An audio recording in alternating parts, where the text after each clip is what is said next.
Hello guys, sa araw na ito gagawa tayo ng video tutorial kung paano i-hide yung YouTube subscriber sa YouTube channel. At sa nag-request pala nito na si Haiko na gawin ko itong content ngayong araw. Salamat. Ito na. Una, punta kayo sa YouTube channel nyo. Tapos, yan, makikita nyo, hindi naka-hide yung subscribers. Ang gawin nyo lang, pag ganyan na hindi naka-hide, pumunta kayo sa Chrome. Ito. Chrome. Tapos, search nyo YouTube dashboard. Tapos, next pala. Next na gawin, search nyo yan. Tapos, ang lalabas,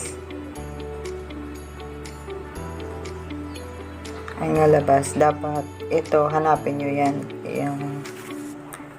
Yung https://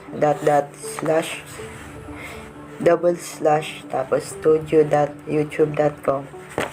Tapos sa baba, hanapin nyo ang YouTube channel. Ito, pindutin.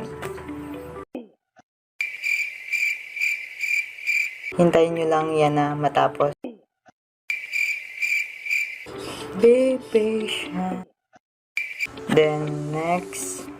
Kapag andito na kayo sa YouTube dashboard ng YouTube Studio, hanapin nyo sa baba yung YouTube setting.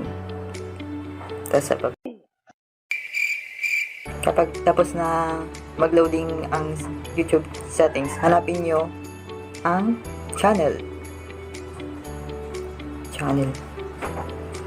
Tapos, next na gawin, hanapin nyo ang advanced setting. Next, scroll down to subscriber count. Ayan. Yan yung subscriber count. Tapos, naka-check siya ngayon. Tapos, ang gawin nyo lang, i-uncheck nyo yan. I-uncheck nyo lang yan. Tapos, pagkatapos nyo ma-uncheck yung subscriber count, gawin nyo itong sa baba, nakikita nyo ang save, pindutin nyo. Then, hintayin nyo na matapos yung pag-loading ng channel ng YouTube dashboard. Tapos, pumunta na kayo sa YouTube channel na ginawa nyo. Yan, nakikita nyo wala na. Ganun lang kadali. Salamat and goodbye.